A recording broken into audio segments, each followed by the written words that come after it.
So we had an incredible turnout, and it's an amazing show. We've got about 45 exhibitors. We're expecting 3,000 people over a period of 2 days, which is today and tomorrow. We've got brilliant associates. We've got about 100 associations and sponsors that we've been working with. So it's very exhilarating. I would request all of you, if you could please go visit our stalls as well, interact with those people. So it's been an amazing, hours since morning.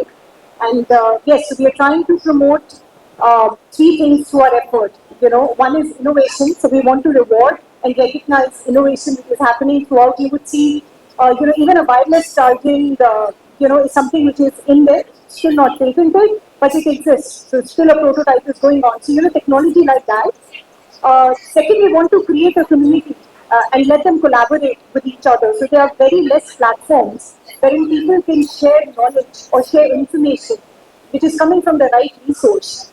And third is commerce. That is something like the lady was asking whether the EV acceptance rate is there in India or not. It's growing. But the commerce will happen only if a passenger, the one who's looking forward to drive a car, will buy that. So all this is actually for that he comes forward and accept EV vehicle as a culture. So that's a phenomenon that we are working towards, and that's the effort that we've done. Anything for sir? Summarize the key findings from that. So, starting from the global perspective, I would like to give some global trends that have been making its way to the Indian market as well. So, some of the trends on the development or evolution of the battery technology. So, we all can see that OEMs in India they're focusing on LFP batteries now. So, it was initially NMC batteries, but right now they're focusing on LFP. But even in terms of further advancement, they're looking at sodium ion batteries and solid state batteries as well. But that would be it would be very early to say about the adoption. But it's mainly LFP batteries which would be popular among the passenger cars. So the insights that I'm giving is all on the passenger vehicle market. So we'll have to put that as a condition. Apart from that, we can see introduction of alternative markets along with the development of the electric vehicle market. In terms of pure numbers, now what we have found out or in our analysis, what we see is in the year 2023, from Jan to December, the total sales was close to 80 to 85,000 electric vehicles, passenger cars, which is pure battery electric vehicles. What we are estimating in 2024 is that the sales will reach close to 120,000, 120 to 130,000 electric vehicles between Jan to December. Until now, until May, it was around 40 to 50,000 vehicles were sold so far. But by end of 24, we can expect the number to settle down around 125,000 units of electric vehicles. Tata will of course maintain the leadership in terms of market share of electric vehicles, and we see other OEMs, especially BYD, again making its way among the top. It's already there in the top five, but we see some of the other OEMs as well. If we talk about the long-term scenario, we saw the previous presentations where we are talking about the electric vehicle penetration, especially passenger cars.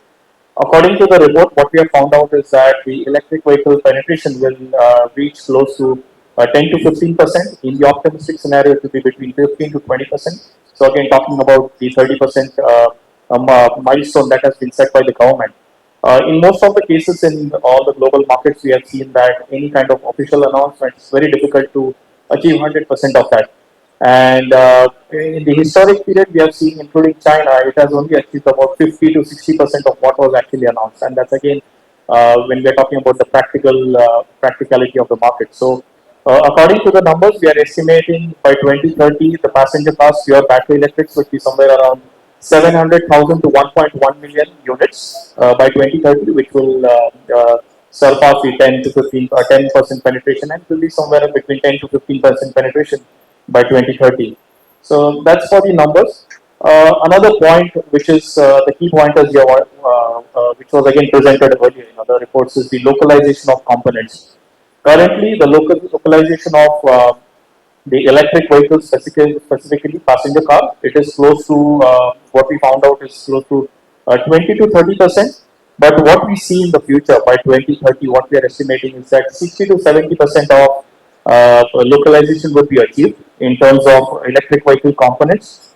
To talk about some of the key components, of course, battery will still remain one of the components on the vehicle, which would still be 50% localization, but the highest amount of localization would be achieved in components such as the AC charging inlet, or the DC-DC converter, the BMS system, the traction motors and controllers. So some of the other important components would also reach about 60 to 70% localization when it comes to electric vehicles, which in turn will drive the prices down for electric vehicles.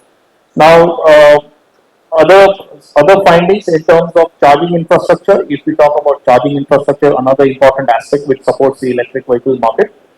If we look at the current scenario, there are about officially 30,000 charging points which have been subsidized by the FAME through the FAME 2 initiative.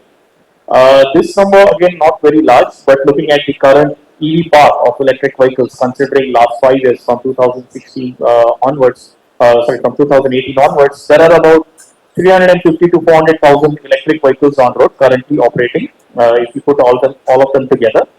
Now, if you look at the global ratio between location to connectors, so we see that currently in India there are about 3 to 4 connectors at a single location. So one charging station has an average of 2 to 3, 2 to 4 connectors. This average will go up in future.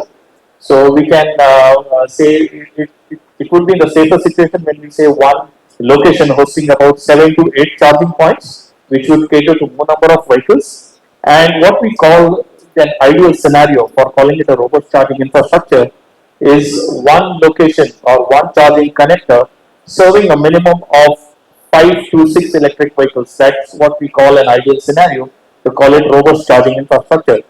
The global ratio right now, the global average in China is one charging point is serving around 10 to 12 electric vehicles that are there on road, and they are significantly decreasing it year on year.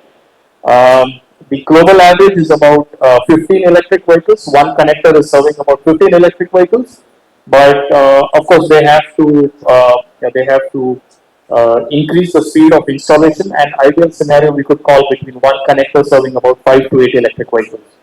So that's about the summary of the report.